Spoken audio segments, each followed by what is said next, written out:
ويثبت وعنده الكتاب. خصوص اللہ کے نام سے جو بہتر مہربان فرمانے والا ہے.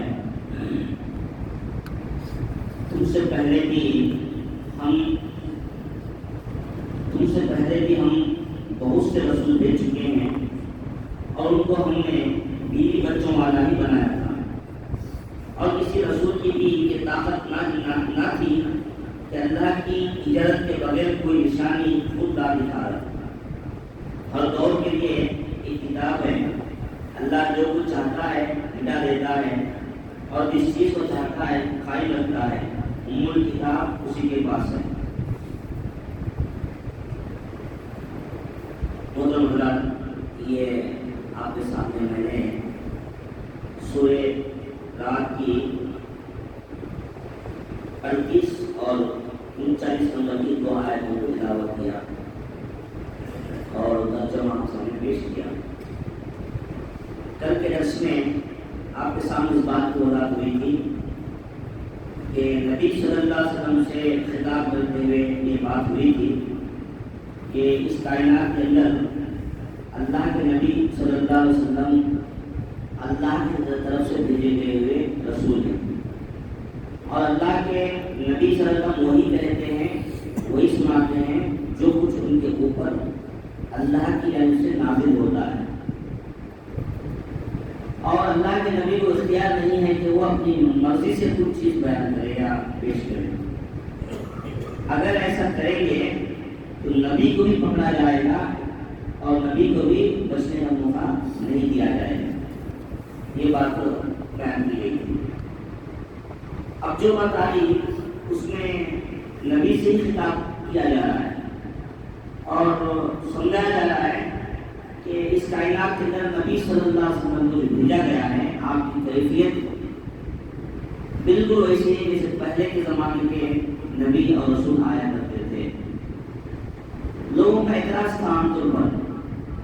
لوگ بولتے تھے کہ بھائی نبی صلی اللہ علیہ وسلم اگر سچے نبی ہیں تو کوئی نشانی کیوں نہیں لا کے دیتے ہمارے سامنے؟ ہم جو پوچھتے نشانی دے رہے اسے دیکھ کر ہم مان لیتے ہوتے. لیکن بعد میں اللہ کے نبی صلی اللہ علیہ وسلم کے سامنے یہ آیتیں آپ پر جو نازل کی گئی تو ان کو جواب دیا جا رہا ہے. کہا جا رہا ہے کہ ایسے ایسے کوئی نشانی نہیں دے جاتا ہے. اللہ کا وکیل نہیں، ہر کوئی مانگتے رہے گا نشانی اور دیتا جائے گا، ایسا کچھ نہیں ہے. اور دوسری بات، نبی صلی اللہ علیہ وسلم خود اپنی طرف سے کوئی نشانی نہیں دے سکتے. یہ وضاحت احمد کی جائے. فرماتے ہیں تم سے پہلے بھی ہم بہت سے رسول بھیج چکے ہیں. پہلی بات جو بتا رہے ہیں کہ اے محمد صلی اللہ علیہ وسلم، آپ اکیلے نبی نہیں، آپ سے پہلے بھی بہت سے نبی آئے، بہت سے رسول آئے. ان کے ساتھ بھی وہی رویہ لوگ اپنائے جو رویہ آج آپ کے ساتھ اپنا ہے. جیسا لوگ آپ کو ستا رہے ہیں، جیسا لوگ آپ کو پریشان کر رہے ہیں، جیسے لوگ آپ کو ایذا دیتے ہیں، آپ کا مذاق اڑاتے ہیں، ویسے اس زمانے میں دعا کسی نے کیے. اور لوگ جیسے آج آپ کے پاس لوگ نشانیاں مانگ رہے ہیں ویسے وہ نہیں مانگے. اور ان کو ہم نے بیوی بچوں والا ہی بنایا تھا. خاص کر یہاں پر یہ بات بتائی جا رہی ہے کہ نبی صلی اللہ علیہ وسلم کے بارے میں جو لوگ اعتراض کرتے تھے ان کا جواب یہاں پر دیا گیا ہے. وہ لوگ کہتے تھے کہ یہ اچھا نبی ہے جو بیوی بچے رکھتا ہے. بھلا پیغمبر کو بھی خواہشات افسانی سے کوئی تعلق ہو سکتا ہے کیا؟ ایسا انداز میں سوال یہ انداز میں لوگ پوچھتے تھے. ارے بھائی نبی ہے وہ تو بچے نہیں رہنا اس کے، نبی ہے تو بیوی نہیں رہنا اس کو، بیوی بچوں سے اس کو کیا واسطہ ہے؟ وہ تو کیا ہے بس اللہ، کسی سے کوئی تعلق نہیں، وہ اکیلا کرنا رہنا چاہیے.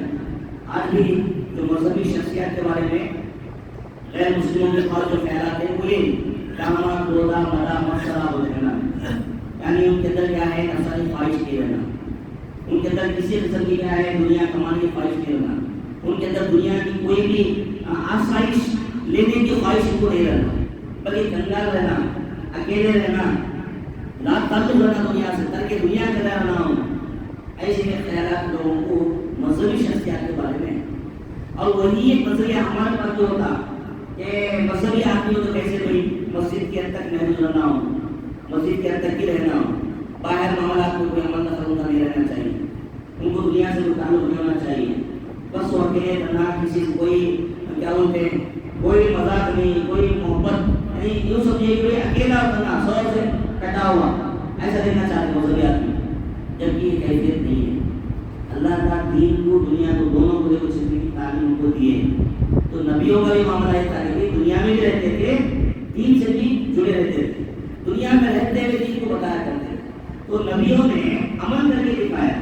تو ان میں سے معاملہ یہ کہ جو لوگ رہبانیت اختیار کرتے مذہب کے لیے رہبانیت جو ہوتا ہے، گھر بار چھوڑ دیتے، جنگل میں جا کے بیٹھ جاتے، تپسیا بیٹھ جاتے، جیسے رشید نہیں بیٹھ جاتے، تو ویسی رہبانیت میں کیا ہوتا ہے وہ شادی بیاہ نہیں کرتے۔ تو لوگ ایسا سوچتے کہ محمد صلی اللہ علیہ وسلم میں شادی نہیں کرنا چاہیے، کہیں کرے بچے نہیں ہونا چاہیے، کہیں بچے، یہ خیالات اعتراض کرتے تھے لوگ۔ تو اس کا جواب یہاں پر دیا گیا، فرمایا گیا کہ ہم نے بیوی بچوں والا ہی ان کو بنایا تھا، یعنی اللہ کے نبی صلی اللہ علیہ وسلم کو جیسا بیوی بچوں والا بنایا ہے، اس سے پہلے کے نبیوں کو بھی اللہ اولاد دیا تھا، بیویاں بھی دیا تھا، ان کی بھی شادی کیا تھا، ان کے بھی اچھے برے جو بھی خواہشات نفس ہوتے تھے اسے پورا ہونے کے لیے پوری پوری گنجائش ہوتی۔ ایک باپ ہونے کی وجہ سے باپ کی وفادہ، باپ کے اندر رہنے والی محبت، ایک اسی اللہ سے کیا ہے، ایک شوہر ہونے کی وجہ سے بیوی کے حقوق کیا ہو سکتے ہیں، وعدہ کرنے والا ہے نمائیں، ایک نمونہ اس انداز سے ہوتے ہیں۔ تو یہاں پر اللہ کے نبی کو ایسے ہی بنایا گیا۔ تو اس کا مطلب یہ نہیں ہے کہ نبی صلی اللہ علیہ وسلم ہم جیسے عام لوگوں جیسے، بلکہ نہیں، پوری کائنات میں سب سے اعلیٰ عرفہ، سب سے اونچا مقام آپ کا ہے، آپ کے جیسا کوئی نہیں کائنات میں، آپ کی دھول میں بھی نہیں پہنچتا کوئی، یہ آپ ذہن رکھیے۔ اور کسی رسول کی یہ طاقت نہیں تھی کہ اللہ کی اجازت کے بغیر کوئی رسالت کو طاقت دکھائے، یعنی ایک جواب یہ نہیں تھا، ایک اعتراض لوگوں کا تھا، یعنی مخالفین لوگ کہتے تھے کہ موسیٰ علیہ السلام جو ہے ایک عصا لے کر آئے تھے، یعنی بیضا عصا لے کر آئے تھے اپنے ہاتھ میں، اور ساتھ میں ایک سفید روشنی ان کے ہاتھوں میں آتی تھی، یہ دو نشانیاں تھے موسیٰ علیہ السلام کی۔ اور مسیح علیہ السلام جو تھے اندھوں کو بینا کر دیتے تھے، اور کوڑ کی بیماری میں اپنا لوگوں کو تندرست کرتے تھے، اور صالح علیہ السلام جو ہے اپنے ساتھ ایک اونٹنی کو لے کر آئے تھے، نشانی کی تھی۔ تو محمد صلی اللہ علیہ وسلم کیا نشانی لے کر آئے، یہ سوال لوگ کرتے تھے۔ تو اس کا جواب آپ کو دیا گیا کہ جس نبی نے جو چیز بھی دکھائی ہے اپنی اختیار اور اپنی مرضی سے نہیں دکھائی ہے، اپنی طاقت سے نہیں دکھائی ہے، بلکہ اللہ نے جسے جس وقت میں جو مناسب سمجھا وہ نشانی عطا کر کے اس کو ظاہر کیا۔ تو جتنے بھی نبی ہیں، چاہے موسیٰ علیہ السلام ہو، چاہے عیسیٰ علیہ السلام ہو، چاہے صالح علیہ السلام ہو، انہوں نے اپنی مرضی سے، اپنے دل سے یا اپنے خود کی طاقت سے کوئی نشانی نہیں لائے، بلکہ حالات کے حساب سے اللہ کا حالات کی مناسبت سے کیا ہے کچھ چیزوں کو ظاہر کیا ہے، اور جو کچھ ظاہر کرنا اللہ کا مناسب سمجھا اسے کیا ظاہر کیا ہے۔ اگر اللہ کی مصلحت نہ ہوتی تو کوئی نشانی نہیں آتی، اللہ کی مصلحت تھی، اس کی مرضی تھی، جس نے ایسے نشانی دیے ہیں، تو پیغمبر خود کسی خدائی اختیار کی مدعی نہیں ہوتے، یعنی کیا بتا رہے ہیں کہ کوئی پیغمبر کبھی نہیں بتایا کہ بھئی میں کیا ہے خدا کی جیسے طاقت اپنے میں رکھتا ہوں۔ آج کل بہت سے لوگ کیا بولتے ہیں، لوگوں کے فالوور ان کے بڑی تعداد میں آ گئے تو اپنے آپ کو خدا بولنا شروع کر رہا۔ آج کل کئی غیر مسلموں میں ایسے مذہبی لوگ آپ کو نظر آئیں گے کہ انہوں کیا بولتے ہیں، اپنے آپ کو بھگوان بولے اور خود کیا بولتے ہیں ایک انداز میں پیش کرتے ہوئے اپنی طاقتوں کے پاس آ گئی ہوگی۔ تو اللہ کے نبی جتنے بھی آئے ہیں رسول، کوئی رسول کبھی بھی اپنے آپ کو خدائی کا دعویٰ نہیں کیا ہے، یا خدائی کی جیسی کوئی اختیارات کی کیا ہوتے اعلان بھی نہیں کیا ہے، بس وہ جو بھی کہتے تھے اللہ کے حکم سے، اللہ سے دعا کرتے، اللہ سے مانگتے تھے کیسے کی۔ ایسے ہی محمد صلی اللہ علیہ وسلم کا معاملہ بھی ہے، آپ بھی کوئی نشانی اپنی طرف سے اپنی مرضی سے کوئی نہیں دے سکتے ہیں اور نہیں دیے ہیں۔ ہر دور کے لیے ایک کتاب ہے، بس سمجھا رہے ہیں، جیسے قرآن اس دور کے واسطے ہے ویسے اس زمانے کے واسطے ان کی کتابیں تھیں، یعنی یہ لوگ بولتے تھے یہودیوں کے پاس کیا تورات تھی، عیسائیوں کے پاس انجیل تھی، کہ وہی کتاب کو وہ آخری تک سمجھتے تھے۔ آج بھی وہ عیسائی ہم لوگ بولتے ہیں کہ انجیل کیا آخری کتاب ہے، اس کے بعد کوئی کتاب نہیں ہے، ان کا خیالات ہوتے ہیں، اور تورات کو ایسے ہی مانتے ہیں۔ تو کہا جائے کہ ہر دور کے لیے ایک کتاب ہے، اللہ جو کچھ چاہتا ہے مٹا دیتا ہے، جس کو چاہتا ہے قائم رکھتا ہے۔ یعنی یہاں ایک سمجھ کی بات ہے کہ پہلے کے نبی جتنے بھی آئے تھے ان کی کتابیں آج مٹ چکی ہیں، ان کی کتابیں صحیح حالت میں نہیں ہیں، جو اصلی کتاب تھی، جو موسیٰ علیہ السلام پر نازل ہوئی تھی، جو اصلی کتاب حضرت عیسیٰ علیہ السلام پر نازل ہوئی تھی، وہ اپنی حالت میں آج صحیح رکھتے نہیں۔ قرآن خود بہت سے مقامات سے گواہی دیتا ہے کہ اس میں تحریف ہو چکی ہے، اس میں لوگ اپنی باتیں ملا چکے ہیں۔ آپ ان کو پڑھیں گے تو نبیوں کے قصے، کہانیاں، یعنی اس زمانے کے واقعات بیان آپ کو ملیں گے، جبکہ قرآن ایک ایسی کتاب ہے جس میں خالص اللہ کا کلام ہے، اور یہ کلام، یہ کتاب کیا ہے؟ قیامت تک کے واسطے، یعنی آخری کتاب ہے، اس پر کوئی کتاب موجود نہیں ہے، اور جس چیز کو چاہتا ہے اللہ قائم کرتا ہے۔ دیکھیے قرآن کی حفاظت کا وعدہ کیا اللہ تعالیٰ، نحن نزلنا الذکر وإنا لہ لحافظون، ہم نے قرآن کو اتارا ہے، ذکر کو اتارا ہے، اس کی حفاظت کرنے کی ذمہ داری ہماری ہے۔ چنانچہ لوگ ہر ان کی کوشش کی ہے قرآن کو مٹانے کی۔ حضرت عمر فاروق رضی اللہ عنہ کے زمانے میں کسی جنگ میں کئی حفاظ کو نشانہ بنایا گیا، خالی حافظوں کو جو قرآن کو یاد کرتے تھے، جن کے سینے میں قرآن تھا، ان کو نشانہ بنا کر ختم کر دیا گیا۔ جب یہ معلوم ہوا تو یہ احساس ہوا کہ قرآن کو جمع کرنا چاہیے۔ حضرت عثمان غنی رضی اللہ عنہ کے زمانے میں کیا ہے؟ قرآن کو جمع کیا گیا، جبکہ سب کے دلوں میں قرآن موضوع تھا۔ دیکھ کر اس کے بعد تحریر شکل پورے اہتمام کے ساتھ ایک انداز میں جمع کی گئی سامنے کی طرف۔ اس انداز سے معلوم یہ ہوا کہ اللہ تعالیٰ قرآن کو قائم رکھنا چاہا، قائم رکھا۔ پہلی کتابیں مٹ گئی، اللہ تعالیٰ کی فضل ایسی تھی۔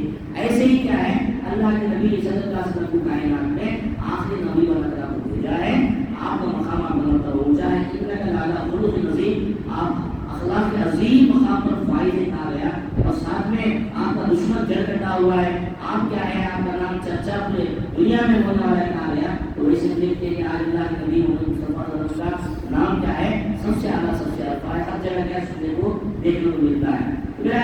آج کوئی بھی ابو جہل کو یاد کرنے والا نہیں ہے، کوئی ابو لہب کا نام اپنے کو رکھنے والا نہیں ہے، بلکہ اللہ کے نبی کا نام اپنے نام سے رکھنا فخر سمجھتا ہے۔ کہنے کا مطلب یہ ہوا کہ اللہ کے نبی کے ذریعے جو قائم کرنا چاہتا تھا وہ قائم کر دیا، جو مٹانا چاہتا تھا وہ مٹا دیا۔ اور اس کی مطلب دوسرا یہ بھی دے سکتے ہیں آپ کو، چاہے حق کو وضاحت الباطل ان الباطل کان زہوقا، یعنی حق آ گیا، باطل کو مٹنا ہے، اور باطل مٹنا ہی رہے گا، باطل کو مٹنا ہی ہے۔ تو اس انداز سے کیا ہے، یہ دونوں باتیں ہم پر سامنے آتی ہیں۔ اور آخر میں کہا ام الکتاب اسی کے پاس ہے، یعنی بات بتائی جاتی ہے کہ ام الکتاب یعنی مین جو کتاب ہے، جو قرآن ہے، اس سے پہلے جو کتابیں آئی ہیں، اس قرآن کے اندر کوئی نئی بات نہیں ہوگی، پہلے کی کتاب میں جو بیان کیا گیا تھا وہی باتیں ہیں۔ یوں سمجھیے کہ نیا ایڈیشن کیا ہمارے سامنے آیا ہوا ہے، لیکن کیا ہے، ان تمام کی اصل کتاب اللہ کے پاس ہے، جسے ہم کیا ہے، لوح محفوظ بولتے ہیں، یعنی وہ تختی ہے یا اللہ کے پاس جس میں سب کچھ لکھا ہوا ہے، تو وہ کتاب انہیں کے پاس ہے۔ فرمایا یہ بھی عام طور پر کیا ہے، لوگوں کا ایک اعتراض تھا، اس کا جواب یہاں پر دیا گیا۔ لوگ کہتے تھے کہ پہلی آئی ہوئی کتابیں جب دنیا میں موجود ہیں تو اس نئی کتاب کی کیا ضرورت ہے، اور وہ لوگ کہتے تھے کہ تو کہتے ہو کہ ان میں تحریف ہو گئی ہے اور منسوخ ہے، اور اس نئی کتاب کی پہلی کا حکم دیا گیا ہے، مگر خدا کی کتاب میں تحریف کیسے ہو سکتی ہے، خدا نے اس کی حفاظت کیوں نہ کی، اور کوئی خدا کی کتاب منسوخ کیسے ہو سکتی ہے؟ تم کہتے ہو کہ یہ اس خدا کی کتاب ہے جس نے تورات اور انجیل رکھی ہے، مگر کیا یہ بات ہے کہ تمہارا طریقہ تورات کے بعض احکامات کے خلاف ہے؟ یعنی وہ لوگ اعتراض جو کرتے تھے، تشریح بیان کیا گیا کہ پہلے کتابیں ہیں وہ تو قرآن خود بتاتا ہے، پہلے کتابیں نام نہیں ہوتی، تو کتابیں ہیں وہ دنیا کتاب پہ کوئی، اور کتابوں کو منسوخ ہوگی بول گیا، تو منسوخ کیسے ہو سکتی ہے؟ خدا کا کلام، خدا کی باتیں کیسے منسوخ ہو سکتی ہے؟ لوگوں کا ایک سوال ہوتا تھا، پہلے کیسے ہو سکتی ہے؟ تو ان کو سمجھایا گیا کہ بھائی یہاں پر اللہ نے جس کو رکھنا چاہتا ہے وہ رکھا ہے، جس کو مٹانا چاہتا ہے وہ مٹا دیا ہے۔ اب ام الکتاب اللہ کے پاس ہے، اس بنیاد پر قرآن آیا ہوا ہے، قرآن کو مانو، اسی میں آپ کی بھلائی، جو قرآن کو مانے گا، اس پر عمل کرے گا وہ نجات پائے گا، جو انکار کرے گا وہ اپنی منہ کی کھائے گا۔ یہ پیغام یہاں پر ہم لوگوں کو ملتا ہے۔ اللہ سے دعا ہے کہ اللہ تعالیٰ آپ کو ان دونوں آیتوں کو اور بھی اچھی طرح پڑھنے اور سمجھنے کی اور عمل کرنے کی اللہ کو فرمائے۔